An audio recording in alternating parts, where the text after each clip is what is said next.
Evolution is a really funny thing because usually the things that evolve don't end up killing the other species that they evolved from. If you go back to that old analogy of television being the campfire at night or something that everybody gathers around. Actually, what you've got is you've got an interactive campfire now. In the early days of Nike, we were all drinking the Kool-Aid. This was a mission from God. They allowed us to do some really outrageous things, and television was so perfect for that because you could say something in 30 seconds or 60 seconds that people go, what? Or they'd laugh or they'd cry or whatever. I think if they had tried to go into a dialogue right away, I'm not sure it would have worked quite as well. Now that interactive relationship is critically important.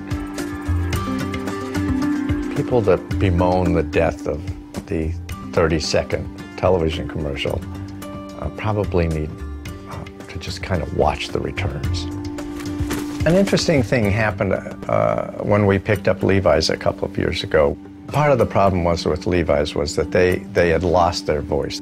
Because we were able to do a couple of really startling television commercials that positioned the heart and soul of this brand again, it started a new conversation. And for us not to have made a big broadcast and just waited for a dialogue to happen, I think we probably wouldn't have been as successful.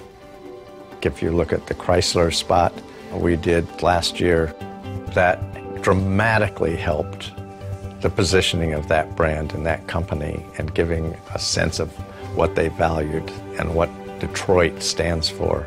And you couldn't have done that online and got that kind of an audience. What this business is not about selling stuff. This business is about creating strong, provocative relationships between good companies and their customers. Those relationships will feed the business, but you have to feed the relationship first.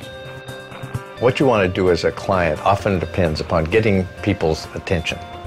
And if you try and walk down the street and talk to people one at a time, that may work, but it might be better as if you could have an audience of an entire city or an entire state or an entire country or the entire world and say something very provocative. Then you can set the stage for a really intimate conversation and an ongoing relationship. For instance, with Old Spice, we started with television and gained attention, and then took that campaign and ran it digitally and responding online to tweets. Are you flirting with me? But there's other times where we'll start in reverse and do stuff online and get a sense of where people are, do a lot of experimentation, and then take what was hot and blow it up and finish it up in television. I don't think we're in a place where we're going to have to choose between doing broadcast or interactive. I think that's ridiculous. That's like saying, do you want a right hand or a left hand? I want to use both my hands, you know, and some other appendages as well. I mean, it's just boring if you only have to, if this is a choice. It's not a choice. It's just expanding the opportunities, the more tools you have. So I think there's going to be a lot of really unique approaches to the interaction of screens going forward. If you were watching the Super Bowl this year, you had the opportunity to watch the polar bears from Coca-Cola watch the game and respond to the game in live time on a separate screen. And that kind of thing is really, really interesting. This new generation of consumers are not going to sit there and accept the products and accept the messaging. They want to be part of the action. And clients, if they're smart, realize that they are not the president of the communication system. They are one person, one entity in conversation with millions and millions and billions of people.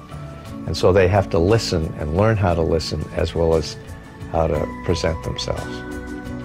The idea of getting really personalized communication, it can get to a place where I find it completely irritating, quite honestly. I don't like the idea that the eye in the sky knows exactly who I am and wants to sell me this now because I'm looking at this online. I think that's kind of disgusting, quite honestly. Dude, I'll get there when I want to get there. You know, I don't want you prying into what I'm watching. Oh, you're reading Grapes of Wrath?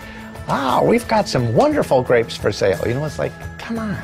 I don't like being nostalgic, and I don't like being futuristic. I just like working with what we've got right now, because half the time people that think they know what the future is, they're just making shit up, you know what I mean? What will not go away is the art of storytelling. When you read a book, when you watch a movie, when you see a television commercial, that's a one-way piece of communication. And that's always going to be powerful. Always, always, always.